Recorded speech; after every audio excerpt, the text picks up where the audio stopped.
지금은 아는 것이 힘이다. 시간입니다.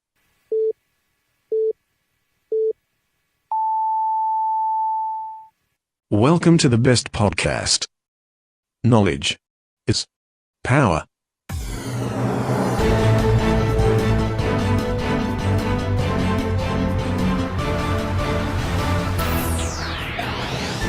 아는 것이입니다. 대충 뉴스의 재습고 브리핑을 시작하겠습니다. 김영란법. 누가 불편한 것일까요? 부정청탁 및 금품 등 수수익 금지에 관한 법률, 일명 김영란법이 여러 우여곡절을 겪은 끝에 지난 2016년 9월 28일을 기점으로 시행되고 있습니다. 이 법의 취지는 부정한 금품 수수를 막겠다는 것에서 출발했는데요. 적용 대상은 공무원을 비롯한 공직 유관단체 임직원, 교직원, 언론사 임직원과 이들의 배우자 등 약 400만 명에 이른다고 합니다. 이 법, 복잡한 것 같지만 참 간단합니다.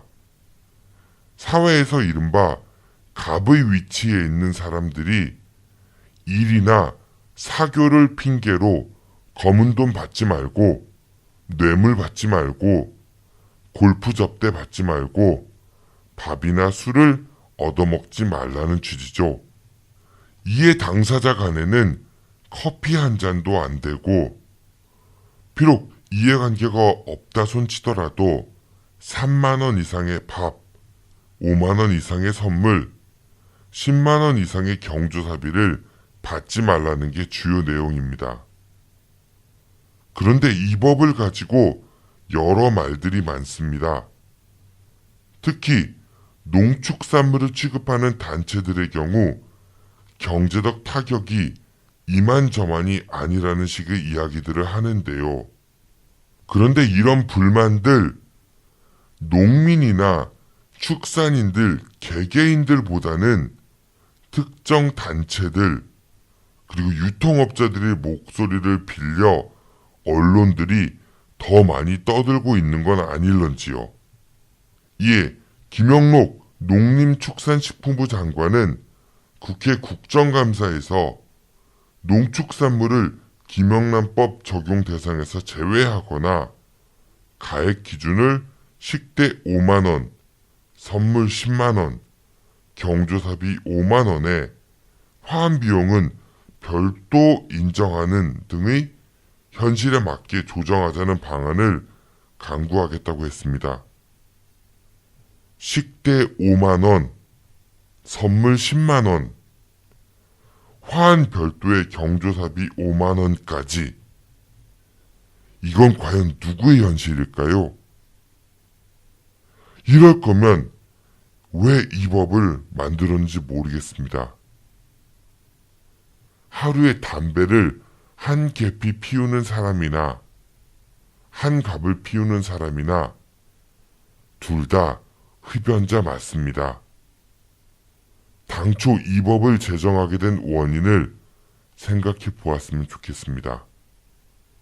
400만 명이 대상자라면 이건 현재 대한민국 전체 국민의 10%에도 미치지 못하는 수치입니다. 오늘의 재습고 브리핑이었습니다. 빅데이터로 완성한 가장 완벽한 수능 영단어 수빅복화.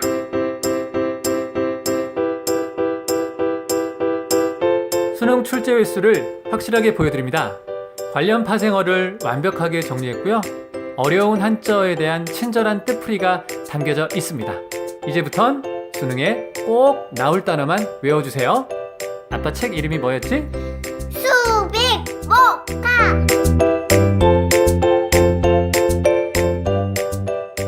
아빠 책 좀 꼭 사주세요.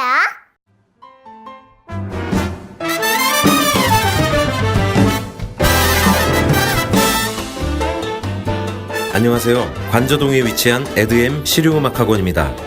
깔끔하고 넓은 합주시설부터 개인 연습실까지 최고의 시설과 최고의 강사진으로 참 음악 교육을 실천하고 있습니다. 인성과 실력을 겸비한 차세대 뮤지션을 양성하는 데 최선을 다하고 있습니다. 아울러 공연장을 함께 운영하고 있어 여러 방면으로 많은 경험을 할 수 있도록 노력을 기울였습니다. 예술고등학교와 예술대학교 입시를 전문으로 하며 작곡과 미디 보컬 레코딩 수업에 특화된 믿을 수 있는 실용음악학원입니다. 저희는 기타와 베이스, 그리고 드럼, 신디사이저, 색소폰, 작곡과 미디 이렇게 다양한 전공 과목을 지도해드리고 있습니다. 지금 바로 신청하세요. 그리고 꿈을 이루세요. 감사합니다. 문의전화 042-541-5337.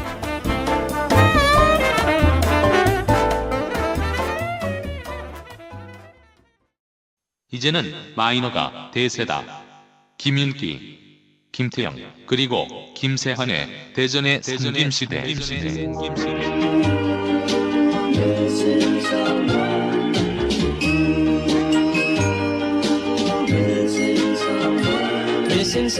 또 출마할지도 모르는 당선 경력, 제로에 빛나는 정의당 대전시장 김윤기 위원장.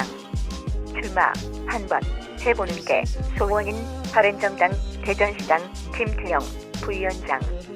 그리고 대통령을 꿈꾸고 있는 몽상가 국민의당 대전서갑 김세환 위원장이 대전의 삼김시대를 열어갑니다.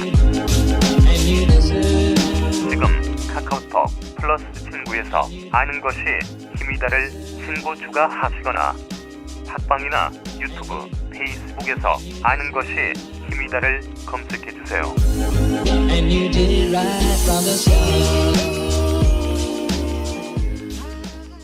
오늘도 청취자 여러분들께 우리 지역의 소식을 전해주시는 고마운 분이십니다. 중도일보 임병환 기자 연결되어 있습니다. 기자님 안녕하십니까? 네, 안녕하세요. 네, 목소리가 오늘은 좀 급해 보이시네요. 바쁘신 일이 있으신가 봐요? 예, 좀 말이 좀 빠르죠? 네, 업무가 좀 많이 밀려 있어서. 예, 그러니까 이렇게 짬을 내시면서 방송해 주셔서 너무 감사하다는 말씀을 다시 한번 드리고요.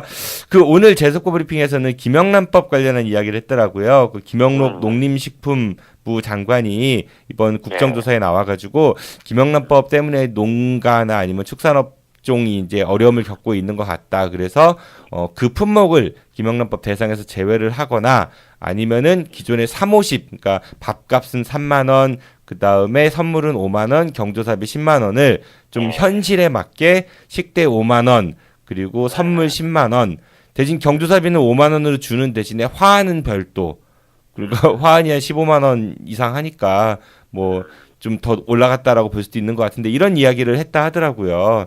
근데 원래 애초에 김영란법 그 제정 취지가 그러한 그 부정한 금품 내지는 사회적 갑에 위치해 있는 사람들이 뭐 얻어먹는 거 하지 말라고 만들어진 거잖아요.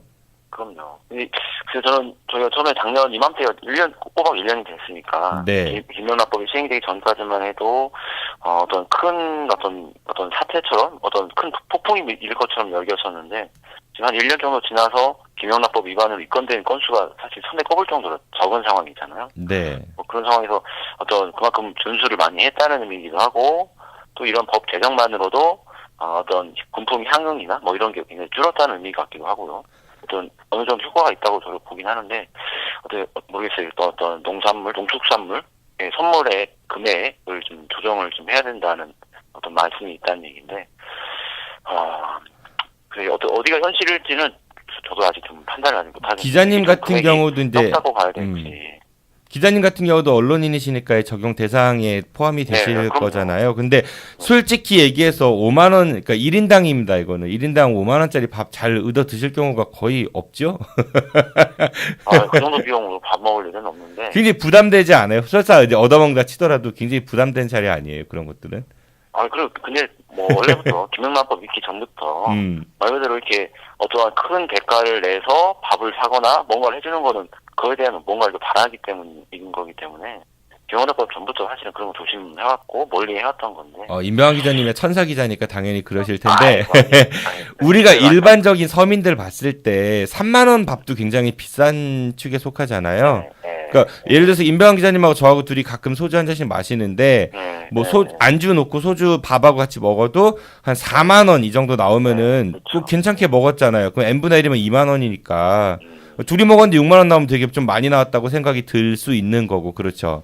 그러니까 이게 그렇게 과연 높은 것인가 이 가액이 그거에 대해서는 과연 이 현실이 누구를 위한 현실인가에 대해서도 좀 생각해 볼 필요가 있지 않을까 그런 생각이 들었습니다.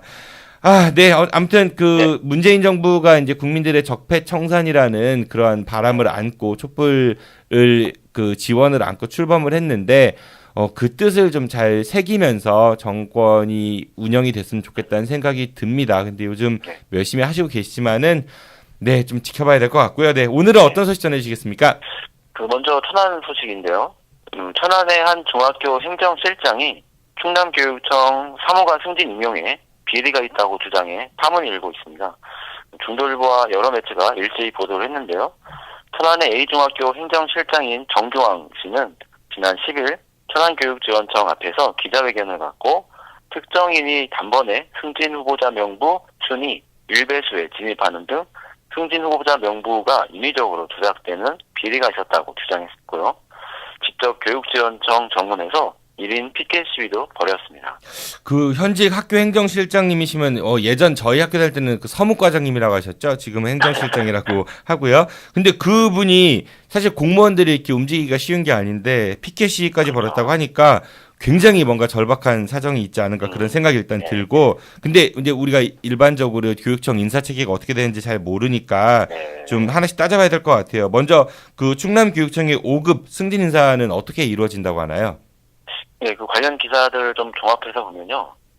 충남교육청은 5급 이상 승진 인사는 인사위원회를 열어 의결을 하는 방식으로 결정합니다. 이때 승진위원회가 심사 도구로 역량평가와 승진 후보자 명부를 활용하는데요. 근무 성적표 등을 바탕으로 승진 대상자에 대한 순위를 매기는 것입니다. 승진자 대부분이 승진 후보자 명부 1배수 구간에서 배출되다 보니까 후보자 명부 외에 인원에게는 공정한 기회조차 주어지지 않는다고 주장하고 있습니다. 그러니까 이게 승진 대상자가 예를 들어서 10명 정도가 발생을 했다라고 하면은 그분들이 딱 올라와서 위원회에서 평가하는 게 아니라 그 10명 중에 내부적으로 추려놓고 올려서 그렇게 한다 뭐 이렇게 이해가 되는 것 같은데 뭐 실제로 3년간 승진 후보자 명부 1배수에 그러니까 이제 예를 들어 아까 제가 얘기했던 10명 중에 미리 점 찍어놓은 7명 뭐 그분들의 승진자 배출률이 88%니까 뭐 거의 승진시킬 사람과 그렇지 않은 사람은 미리 이제 위원회는 요식행위고 하나에 미리 내정됐다 뭐 이렇게 봐도 무방하지 않을까 그런 생각이 듭니다. 2014년 1배수 구간 승진 예정자 15명 중 14명이 승진을 했고요. 2015년 후보자 22명 중 17명, 그리고 2016년 후보자 17명 중 16명이 1배수 구간에서 승진 배출됐습니다. 3년간 1배수에 든 교원 승진율은 88.24%였는데요. 사실상 승진 후보자 명부 순위에 의해서 승진자 모두 결정된 셈입니다. 따라서 당초 역량평가를 도입한 목적과 취지가 무색해졌다는 지적입니다. 그러니까 사전에 미리 이제 필터링을 하는 게 너무 이렇게 타이트하다 이런 느낌이 드는 것 같기도 하고 근데 근무 평가를 봐서 대상자이긴 하지만 워낙 이제 근무 성과 능력이 좀 떨어지거나 그런 분들은 아까 30% 얘기를 하셨으니까 합리적일 수도 있겠다 생각할 수도 있을 것 같고 그런데 이번에 이제 이 행정실장님 그분 같은 경우는 역량 평가 결과가 아니라 승진 후보자 명부에 의해 승진시켜야 할 사람과 제어할 할 사람을 사전에 나누는 그런 편짝이 이렇게 그러니까 이게 실제 근무 평가를 기준으로 한 게 아니라 자기 사람 밀어주고 싶은 사람 우선적으로 이렇게 했다 이런 주장인 것 같은데 특히 이번에는 김지철 교육감의 고교 동문을 다른 지역에서 천안으로 이동시켜서 그를 지역설 1위에 놓아 지금 이제 이 시위를 하시는 이분께서 2위로 분류된 것이 대표적인 불공정 인사라고 주장을 하셨다고 하더군요. 충남교육청의 인사 담당자가 천안교육지원청의 평정 단위별 서열 명부 작성에 불법적인 개입이 있었다는 주장까지 나온 상황이고요. 교육감의 고교 동문이 승진서열 1위에 놓이도록 개입했다는 주장도 나오고 있습니다. 결국 정 씨는 충남교육청에 대한 감사원에 감사도 청구했습니다. 그러니까 이분이 실제 그런 자격이 갖춰주셔가지고 1순위에 올라가셨을 수도 있고 근데 우연찮게 고교 동문이실 수도 있고 아닐 수도 있고 그거는 좀 따져봐야 될 것 같긴 하지만은 어쨌든 그러니까 위원회에서 공정하게 평가하는 것보다는 미리 사전에 이렇게 걸러놓은 상태에서 위원회가 평가한다는 거는 조금 문제의 소지가 있지 않을까 그런 생각이 들기도 합니다. 뭐 영양평가보다는 이미 만들어져 있는 순위 서열에 의해서 승진을 시키고 있었다. 뭐 이런 주장입니다. 그러니까 이런 문제들이 이제 다른 지역교육청에서도 뭐 예전에 이미 이제 제기가 돼서 뭐 수정이 이루어진 곳도 있다고 하더라고요. 경기도교육청 같은 경우는 2016년부터 근무 성적 평정 비율을 40%로 낮추고 대신에 이제 보고서나 면접 평가의 역량 평가 비중을 60%로 강화했다고 하더라고요. 그리고 뭐 전북교육청 같은 경우도 승진 후보자 명부에 의한 평점 점수 반영 비율이 20%, 역량 평가는 80%로 기준을 딱 정했다고 합니다. 내부에서 이런 문제가 불거졌고 또 행정실장이 직접 피켓 시위까지 하는 상황인데 네.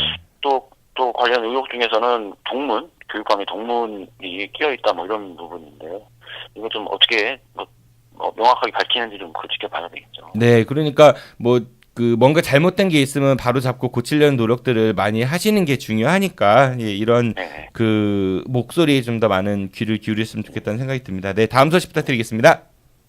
네, 하나로 원자로 재가동 관련 보도인데요. 내진 보강공사 부실 의혹이 있던 한국원자력연구원의 연구용 원자로인 하나로가 원자력 안전위원회 종합 유설률 시험을 최종 통과했습니다.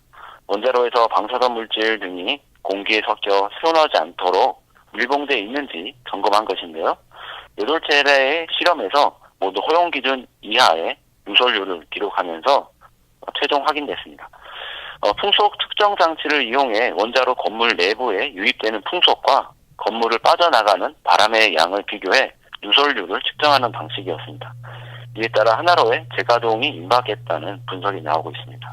그러면 재가동에 필요한 그 49가지 항목 중에서 48개 항목에 대한 정기검사가 마무리했다고 하는 건데 남은 한 가지 항목은 어떤 게 있죠? 그 마지막 하나는 하나로의 정지봉과 제어봉의 성능을 평가하는 실험이 남아 있는데요. 이는 원자로를 가동할 때나 진행할 수 있는 실험입니다.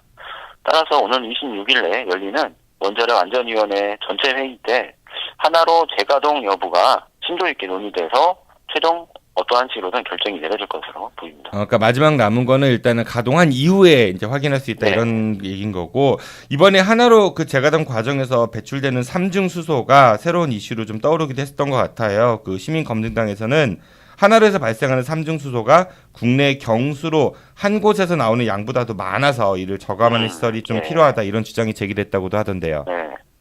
그 삼중 수소 좀 생소한 용어인데요. 그 삼중 수소는 베타선을 붕괴하는 방사성 동위 원소인데요. 반감기가 123년에 이릅니다. 그러니까 말은 어렵지만 일단 좀 해로운 위험한 그런 거겠네요, 그죠? 네, 해롭고 이게 없어지는 데는 123년 정도가 걸린다는 거죠. 그래서 주로 원자로 내 중선자가 반응할 때 생성된다고 하는데요. 원자력 연구원 측은 실제 배출량은 2014년 기준 6.43 테라베크렐로 연구원 자체 관리 기준의 4,000분의 1밖에 안 된다고 설명하고 있습니다. 이 밖에 이번 유설률 실험과 별개로 시민검증단이 요구한 진동대 실험은 예정대로 진행될 예정입니다. 이거는 원래 이제 내진 보강공사를 했다는 얘기는 뭐 후쿠시마 원전 사고도 있었고 경주에서 지진이 있으면서 그동안 이제 6.0으로 설계됐던 그 하나로 원자로 외벽이 우리도 6.0 이상이 오면은 불안할 수 있으니까 그걸 이제 올리자라고 해갖고 내진 보강이 시작이 된 거잖아요. 그렇다고 하면은 지연은 그러니까 보강공사를 한 상태에서 지금 뭐 누수율은 없다. 그러니까 기준치 이하이다. 없다는 아닌 거죠. 기준치 이하이다. 하지만 그 보강한 만큼의 그런 진동에 견딜 수 있느냐가 사실은 어떻게 보면 핵심 실험 중에 하나일 것 같은데 안 그러면 의미가 없잖아요. 그 공사한 의미가. 근데 그 실험은 지금 안 한 상태에서 이걸 재가동을 하겠다라는 거는 시민 입장에서는 조금 이제 섣부른 결정이 아닌가 저는 그런 생각이 드는데 이 관련해서 위원으로도 활동하고 시민 검증단으로도 활동하고 계시는 그 고나 그 대전 환경운동연합 사무처장님의 의견을 좀 들어보면 좋을 것 같아요. 그래서 제가 사전에 인터뷰를 좀 했었거든요. 네, 잠시 좀 들어보시고 다시 이야기 나눠보시죠. 네. 일단 누설률 실험이 통과된 거는 이제 현재로서는 누출이나 이런 건 없는 거는 맞는 거예요. 네네. 근데 이제 지진에 왔을 때 보강공사가 이제 지진이 왔을 때 그 보강공사가 문제가 없느냐 이거는 네. 이제 마지막 실험이 남아 있는 거죠. 예, 그러니까 그 진동대 실험이 사실 어떻게 보면 내진 보강공사를 한 거니까 네네. 그거를 하기 위해서 이걸 한 거잖아요, 공사를. 그렇죠. 예, 맞습니다. 그렇다고 하면 이 실험까지 통과해야 음. 재가동하는 게 순리 아닌가 싶어가지고. 이제 시민들 입장에서는 그렇습니다. 네. 이게 이제 가동을 했을 때 만에 하나 그런 일은 없겠지만 지진이 네. 일어난다라고 하면 그 검증이 끝나지 않은 거니까 네. 그럴 가능성들이 이제 전혀 없다라고 하시는 거니까 모든 안전 점검이 끝나고 난 후에 가동해라라는 게 기본적으로 저희 입장이죠. 근데 시민단체 그 역시 입장도, 그러니까 이게 원래 처음에 공사한 목적은 내진 보강이에요. 그러니까 내진이 얼마큼 보강됐는가를 확인하는 게 그 실험의 핵심이지. 이게 덧댔다고 해서 지금 당장 지진이 오면 안 샌다, 이게 안전하다, 이건 조금 결이 다른 부분이지 않을까, 저는 그런 생각이 듭니다. 뭐 시민들도 역시 저희가 지금 이번에 하나로에 내진 설계를 했던 거는 어떤 지진 상황이 발생했을 때 방사선 물질이 빠져나오지 않도록 지킬 수 있느냐 뭐 이런 부분이었거든요. 그래서 지금 현재 그 내진 공사가 마무리된 상황에서의 방사선 물질이 빠져나가지 않는다는 것까지는 확인이 됐지만 이게 지진 상황에서 견뎌내느냐, 우리가 목표했던 어떤 걸 달성할 수 있느냐, 뭐 이건 아직 확인이 안 됐다는 셈인데, 마찬가지로 내진 어떤 진동대 실험이 사실 가장 중요할 수 있지 않을까, 뭐 이렇게 생각합니다. 그러니까 예를 들어가지고 굉장히 어두운 곳에서 자동차를 몰고 운전을 해야 되는데 그 라이트가 너무 약해서 라이트 불을 새로 갈았어요. 이제 밝게 안전을 위해서. 그래놓고 이제 시동 걸어서 차는 근데 밤에는 아직 실험 안 해본 거야. 그럼 운행하기가 사실 좀 그렇지 않은가. 그래요. 낮에 라이트 켜보고 밤에는 아직 안 켜봤을 상황. 그러니까 말이죠. 그리고 원자력 연구원 같은 경우는 이거 말고도요, 뭐 파이로 프로세싱이라고 해서 그 사용 후 핵 재처리 실험하는 거, 그런 것들이라든지 아니면 폐기물을 막 야적해놓고 물에 흘려보내고 뭐 이런 부분들도 아직 개선이 안 됐으니까 이 부분은 계속해서 우리가 관심을 갖고 지켜봐야 될 것 같습니다. 기자님이 정말 아끼시는, 그리고 저희 재벌백과사전의 패널이신 최소만 기자께서 열심히 취재를 잘 하시고 계신 것 같으니까 응원의 말씀을 드리고요. 네, 다음 소식 부탁드리겠습니다. 네, 유성복합터미널 조성 사업에 8개 업체가 참가 의향서를 제출했습니다. 참가 의향서를 제출하지 않았더라도 오는 12월 8일까지 사업 신청서를 별도로 제출할 수 있어 입찰 기업이 없어 취소되는 일은 발생하지 않을 것으로 보입니다. 유성복합터미널은 이미 2013년 2차례 사업자 공모에서 신청 기업이 없어 유찰된 바 있고요. 2014년 3차 공모에서 롯데건설과 KB증권이 컨소시엄을 구성해 우선 협상 대상자로 지정되기도 했지만 그동안 사업을 진행하지 않아 지난 6월 사업 협약이 해지됐고 백지 상태로 돌아간 상태입니다. 이번에 4차 공모가 진행이 됐고 여러 기업들이 참여하겠다는 의향을 일단 밝히면서 사업 진행에 긍정적인 신호로 풀이되고 있습니다. 그러니까 유성복합 터미널 같은 경우는 롯데 컨소시엄이 하기로 했다가 대전시하고 이제 지지부진 의견이 안 맞으면서 그걸 대전시가 감추고 있었고, 그쵸? 그러다가 몇 년 동안 2년인가요? 1년 몇 개월인가 감추고 있다가 나중에 들통나갖고 이제 백지화돼서 분노를 많이 샀던 이제 그런 기억이 있는데, 이게 대전시가 사업성을 높이려면은 진입도로도 이렇게 놔주고 또 용적률도 상향 조치한다, 뭐 이런 그 조치를 한다, 뭐 이렇게 했는데, 그렇게 되면은 이제 기존의 조건보다 더 이제 업체 입장에서는 좋은 조건을 준다는 얘기인 거잖아요. 특혜 논란도 제기될 수 있을 것 같습니다. 예, 일단 먼저 내일신문 보도를 보면요. 유성복합터미널 사업성을 높이기 위해 대전시는 용적률을 기존 500%에서 600%로, 건폐율은 60에서 70%로 높였습니다. 여기에 진입도로를 개설해주고 부지도 조성 원가 이하로 제공하겠다는 방침을 밝혔습니다. 결국 겉모습만 공공시설 조성이지 속내는 개발 사업의 민간 사업자의 수익만 극대화하는 정책이 아니냐라는 우려가 나오고 있습니다. 이런 기사 보면 조금 어려워서 읽기가 좀 버거울 경우도 있어요. 저 같은 경우도 잘 모르는 분야이기도 하고요. 일단 용적률이라는 말이 뭐예요, 기자님? 근데 너무 제가 무식해서.